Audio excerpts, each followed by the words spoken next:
अगर आपको ये कहानी अच्छी लगी हो तो चैनल को सब्सक्राइब और वीडियो को लाइक। कहानी की शुरुआत में हम एक सुनसान हाईवे को देखते हैं जहां पर एक कार चल रही होती है, लेकिन तभी उस कार का एक टायर पंचर हो जाता है और वो कार अनकंट्रोल होकर इधर उधर जाने लगती है।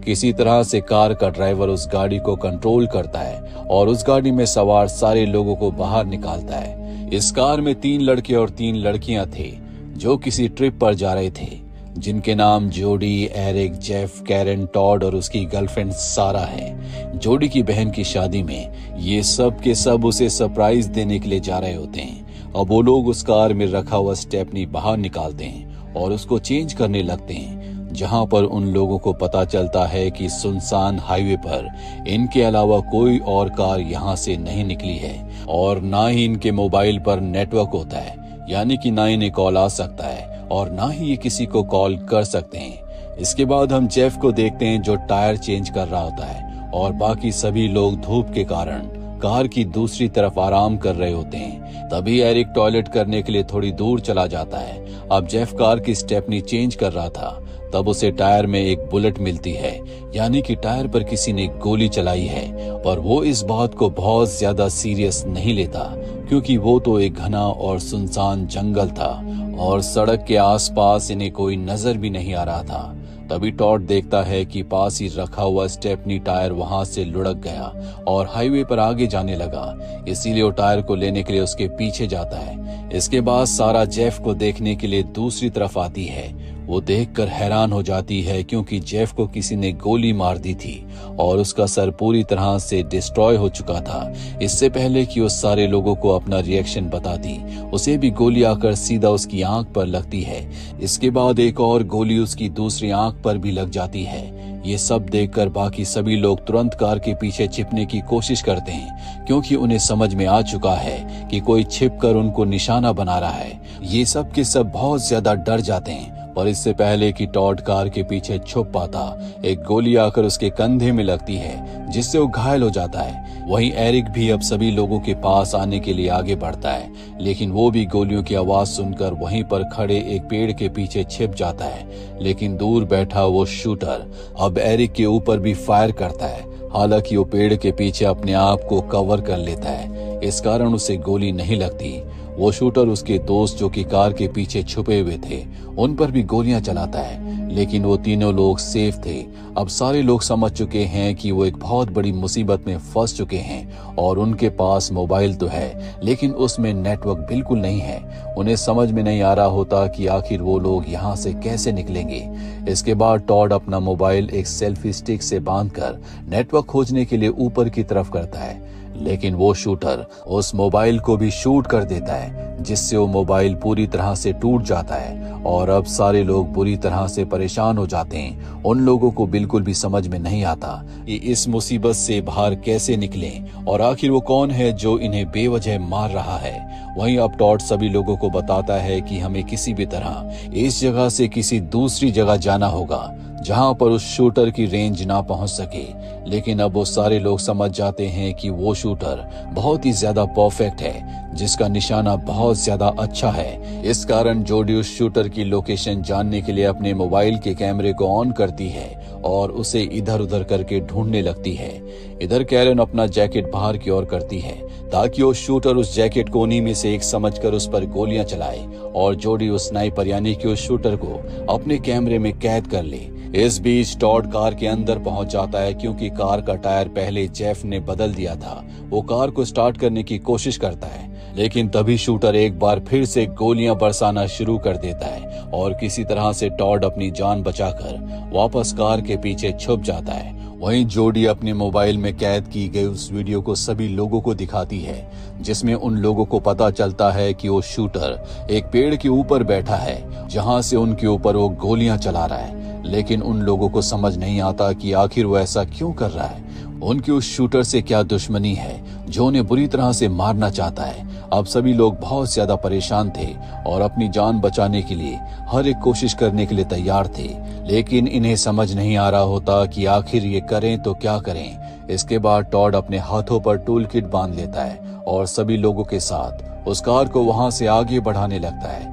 क्योंकि इन लोगों को लगता है कि इस जगह पर वो शूटर इन्हें कभी भी खत्म कर सकता है। दरअसल इन्होंने अपनी कार को न्यूट्रल गियर पर कर दिया था, इसीलिए धक्का लगाकर ये धीरे धीरे उसे आगे बढ़ा रहे होते हैं। पर एरिक अब भी उसी पेड़ के पीछे छुपा हुआ होता है।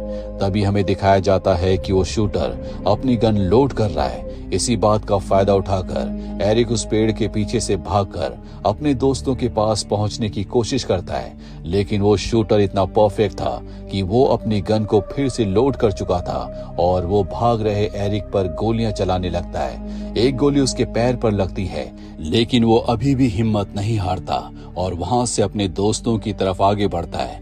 लेकिन वो शूटर एक और गोली चलाता है जिससे वो बुरी तरह से घायल हो जाता है, लेकिन वो अभी भी हार नहीं मानना चाहता। मगर इस बार शूटर उसकी पीठ पर शूट कर देता है जिससे वो बेहोश होकर वहीं गिर जाता है। अब इसी तरह से उन लोगों को बहुत टाइम हो चुका था। भूख और प्यास से वो सारे लोग परेशान थे।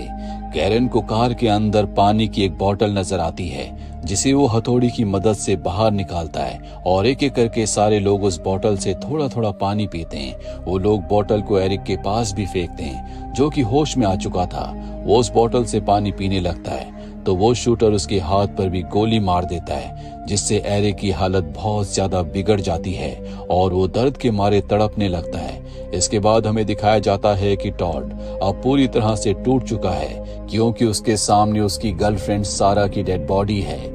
वो कैरन और जॉडी को बताता है कि वो सारा से बहुत ज्यादा प्यार करता है। वो उसकी डेड बॉडी को इस तरह से लावारिस पड़ा नहीं देख सकता क्योंकि वो उससे शादी करने वाला था, लेकिन अब उसकी लाइफ में कुछ नहीं बचा। इसीलिए वो कार के पीछे से बाहर आता है और शूटर की रेंज में आ जाता है, लेकिन वो शूटर उसे शूट नहीं करता।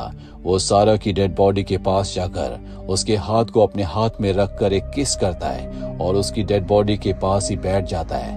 वहीं एरिक की तरफ एक भेड़िया बढ़ रहा होता है। उसे लगता है कि शायद वो भेड़िया उसे खत्म कर देगा, लेकिन इससे पहले कि भेड़िया उसे खत्म कर पाता, एरिक की वहीं पर मृत्यु हो जाती है।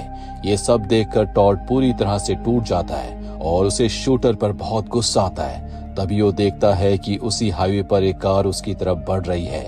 वो उस कार को आगे ना जाने के लिए कहता है, लेकिन वो शूटर टॉड के ऊपर गन से फायर करने लगता है और उसे उस हाईवे से हटाने लगता है। वो कार अब तेजी से उसकी तरफ आगे बढ़ रही होती है और इसी बीच वो शूटर टॉड के सीने पर गोली मार देता है जिससे वो अपनी गर्लफ्रेंड सारा के पास ही गिर जाता है और उसकी वहीं पर मृत्यु हो जाती है। वहीं अब वो गाड़ी तेजी से वहां तक पहुंच जाती है। कार के अंदर हम एक फैमिली को देखते हैं जिसमें हस्बैंड, वाइफ और उनकी एक डॉटर थी। वाइफ उस कार को ड्राइव कर रही थी और हस्बैंड सो रहा था। हाईवे के ऊपर पड़ी लाशों को देखकर वो अपने हस्बैंड को जगाने की कोशिश करती है, लेकिन इससे पहले शूटर उस पर गोली चला देता है जिससे उनकी कार अनकंट्रोल होकर हाईवे पर पलट जाती है और कार में बैठे तीनों लोग बुरी तरह से घायल हो जाते हैं। वो लेडी किसी तरह से उस कार से बाहर निकलती है जो कि बुरी तरह से घायल थी। वो अपने हस्बैंड और अपनी डॉटर को बचाना चाहती है, लेकिन तभी कैरन और जॉडी उसे कार के पीछे छुपने के लिए कहते हैं ताकि शूटर उसे देख ना सके, लेकिन उसको कुछ भी समझ नहीं आता। इसी बीच वो शूटर उस लेडी को खत्म कर देता है। इसके बाद हम उसके हस्बैंड को देखते हैं जो कार से निकल आता है और जॉडी उसे समझाती है कि किसी तरह से वो कार के पीछे छुपा रहे। वो उन दोनों की बात समझ जाता है और कार के पीछे छुप जाता है। वो दोनों उसे पुलिस को कॉल करने को कहते हैं ताकि उन लोगों को बचाया जा सके। और जब वो आदमी पुलिस को कॉल कर रहा होता है तो शूटर उसकी कार के डीजल टैंक पर गोलियां बरसाता है जिससे वो कार ब्लास्ट हो जाती है, जिस ब्लास्ट में वो मारा जाता है। इसके बाद हमें उन दोनों की डॉटर को दिखाया जाता है जो घायल होकर हाईवे के किनारे पड़ी थी। दरअसल वो बेहोश थी पर अब उसे होश आ चुका है और वो अपने पेरेंट्स को ढूंढने के लिए वहां से उठती है, लेकिन वो शूटर उस छोटी सी बच्ची को भी अपना शिकार बना लेता है। इसके बाद हम जॉडी और कैरन को देखते हैं जो पूरी तरह से टूट चुकी हैं और उन लोगों को भी लगता है कि शायद वो शूटर उन दोनों को भी खत्म कर देगा, लेकिन कैरन ने अभी तक हार नहीं मानी थी। वो बताती है कि हमें रात होने का इंतजार करना चाहिए ताकि हम किसी तरह से शूटर से बचकर यहाँ से भाग सकें। कैरन प्लान बनाती है और जॉडी को बताती है कि हम रात के समय इस प्लान को एग्जीक्यूट करेंगे। कुछ देर में रात हो जाती है। कैरन और जॉडी उस प्लान को एग्जीक्यूट करने के लिए पूरी तरह से तैयार थे। कैरन कार का टायर निकालकर उसमें से ट्यूब बाहर निकाल लेती है और उस कार के अंदर ही उस ट्यूब को जलाकर रख देती है ताकि चारों तरफ धुआं ही धुआं हो जाए और उन्हें यहाँ से भागने का मौका मिल सके। लेकिन वो शूटर जो अभी भी पेड़ पर बैठकर उन लोगों का रास्ता देख रहा था, उसे कुछ भी समझ नहीं आता क्योंकि चारों तरफ धुआं फैल चुका था। इसीलिए जोडी और कैरन दोनों इस बात का फायदा उठाकर वहां से भागने वाले थे। तभी उन लोगों को वहां पर एक पुलिस का ट्रक नजर आता है जो उनकी तरफ आगे बढ़ रहा था। उस ट्रक के अंदर 2 स्नाइपर और 2 ऑफिसर भी मौजूद थे, लेकिन उन लोगों को भी पता नहीं था कि आखिर वो शूटर कहां पर है। पुलिस के यहाँ तक पहुंचने का मतलब है कि ब्लास्ट से पहले उस आदमी ने पुलिस को सारी बातें बता दी थी। इसी कारण पुलिस यहाँ तक पहुंच पाई। पुलिस के ट्रक में बैठा हुआ एक ऑफिसर बैकअप के लिए अपनी टीम को कॉल करता है, लेकिन इस दौरान वो शूटर उस ऑफिसर को भी शूट कर देता है। अब वो पुलिस ट्रक पूरी तरह से अनकंट्रोल हो चुका था और वो आगे बढ़ रहा था। इस ट्रक में बैठे हुए 2 स्नाइपर में से एक स्नाइपर नीचे गिर जाता है, जिसे पेड़ पर बैठा हुआ बेरहम वो शूटर देख लेता है और गोली चलाकर खत्म कर देता है। ये सब देखकर कैरन जोडी से कहती है कि हमें यहाँ से किसी तरह से भागकर जंगलों की तरफ जाना होगा, तभी हम अपनी जान बचा पाएंगे। लेकिन जोडी अभी भी बहुत ज्यादा डरी हुई थी। उसे लगता है कि वो शूटर उन्हें भी खत्म कर देगा, इसीलिए वो यहाँ से कहीं नहीं जाना चाहती। कैरन अब अकेले जंगलों की तरफ भागने लगती है और कुछ ही दूर पहुंचने पर वो शूटर उसे भी मार देता है। इसके बाद वो पुलिस वाला ट्रक भी जोडी के बहुत करीब आ चुका था और जोडी भागकर उस पुलिस के ट्रक के पास पहुंच जाती है, जिसके अंदर अब भी 2 पुलिस ऑफिसर्स मौजूद थे। जोडी उन लोगों को बताती है कि यहाँ पर एक स्नाइपर है जो कि पेड़ के ऊपर बैठा हुआ है, वो लोगों को अपना निशाना बना रहा है। अब तक वो कई लोगों को मार चुका है। वो कहती है कि हम सबको यहाँ से भागना चाहिए, लेकिन दोनों पुलिस ऑफिसर्स किसी भी कीमत पर उस स्नाइपर को यानी कि उस शूटर को खत्म करना चाहते हैं, क्योंकि उस शूटर ने उनके 2 साथियों को मार दिया है। इसीलिए वो पेड़ की तरफ फायरिंग करने लगते हैं, लेकिन एक भी गोली शूटर को नहीं लगती, क्योंकि पुलिस ऑफिसर्स को एग्जैक्ट नहीं पता होता कि वो पेड़ के किस हिस्से में किस जगह पर बैठा है। और अब वो शूटर एक एक करके दोनों पुलिस ऑफिसर्स को खत्म कर देता है, जो देखकर जोडी बुरी तरह से डर जाती है, क्योंकि अब उस हाईवे पर वही अकेली जिंदा बची थी। इसके बाद जोडी बड़ी हिम्मत दिखाती है और उस पुलिस ट्रक को लेकर वहां से अपने आप को बचाकर भागने की कोशिश करती है, और तभी शूटर उस पर भी गोलियां चलाता है। इस दौरान एक गोली सीधा आकर जोडी के कंधे पर लगती है, जिससे ट्रक अनकंट्रोल हो जाता है और सीधा उसी पेड़ से टकराता है जिस पेड़ के ऊपर बैठकर वो शूटर सबको शूट कर रहा था। टक्कर की वजह से शूटर पेड़ से नीचे गिर जाता है और उसकी जो गन होती है उससे दूर हो जाती है। जोडी उस गन को अपने पास ले लेती है, लेकिन वो शूटर अपने हाथों में चाकू लिए जोडी को खत्म करने के लिए आगे बढ़ता है, क्योंकि उसे लगता है कि जोडी बहुत ज्यादा डरी हुई है, इसीलिए उसे गन से शूट नहीं करेगी। लेकिन ऐसा नहीं होता। जोडी उस गन से 3-4 गोलियां शूटर के ऊपर शूट कर देती है, जिससे वो वहीं जमीन पर गिर जाता है। जोडी बहुत ज्यादा गुस्से में थी, क्योंकि शूटर ने उसके सभी दोस्तों को मार दिया था।